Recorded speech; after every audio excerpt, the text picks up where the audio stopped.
Did you know you can make light and fluffy homemade cinnamon rolls without yeast? Here we go. I've got flour, baking powder, sugar, ground cinnamon, and salt. I'm going to whisk this together to form the base of our dry ingredients. In goes our melted butter and whole milk, and then I'm going to stir just until our dough is combined. Now I'm going to knead the dough until it's smooth, and then I'm going to set it aside under a damp towel to rest for 15 minutes.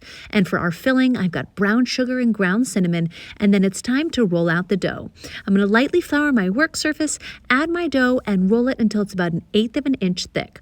I'm going to brush it with some melted butter, add that cinnamon sugar topping, and then I like to square off the edge before I roll a nice tight log. I'm going to cut the log into our individual rolls, and then I'm going to place them into a buttered baking dish. I'm going to pop the cinnamon rolls into the oven, and that gives us just enough time to work on our tangy homemade cream cheese frosting. In goes our cream cheese and butter. I'm going to beat this together just until it's smooth. Then I'm going to add a splash of vanilla extract and, of course, some confectioner's sugar. Now, I like my cream cheese frosting a little tangy, but you can add more sugar if you want to.